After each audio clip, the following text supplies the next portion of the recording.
my favourite books from childhood was Busy, Busy World by Richard Scarry, closely followed by What Do People Do All Day?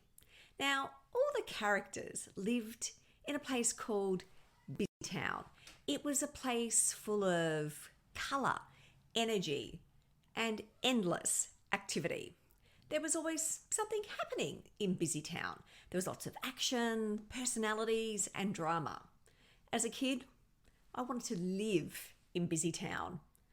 What I didn't realise was that adulthood would actually look a lot like that fictional world, and that the word busy would play such a starring role in all of our daily lives.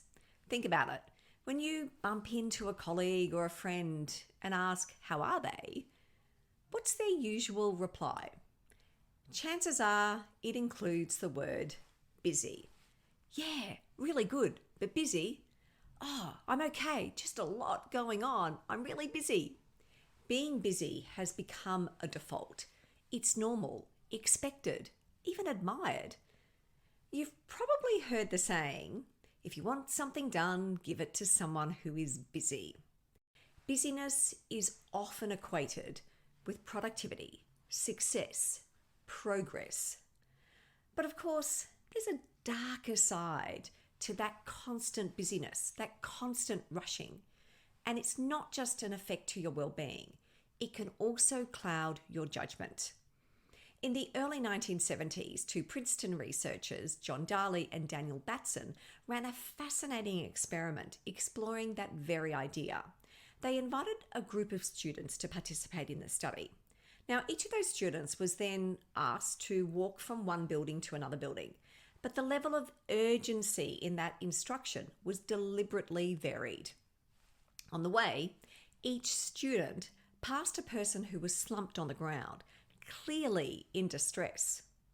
What they found was that the more urgencies the students were given, the more urgent the message to get from one building to the other, the less likely they were to stop and help. And many of those who didn't stop and help later appeared anxious and conflicted because they were torn between wanting to do the right thing and feeling pressured by time. It's a powerful reminder that when we're racing against the clock, we can literally fail to see what's right in front of us, fail to do the thing that is the right thing to do. And that has big implications for all of us because the world isn't slowing down anytime soon.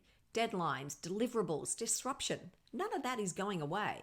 But your effectiveness, your integrity, your ability to influence and make good decisions as a leader, it matters whether you're slowing down or not. So here are a few questions to reflect on. Is your day busy or deliberate? Are you paying enough attention to what's really happening around you?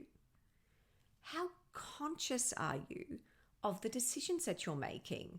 Are they reactive? Are they planned? And lastly, how often do you stop to reflect on how time pressures are shaping the choices that you're making?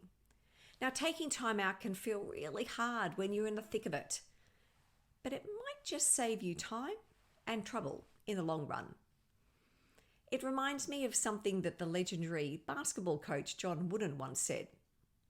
If you don't have time to do it right, when will you have time to do it over?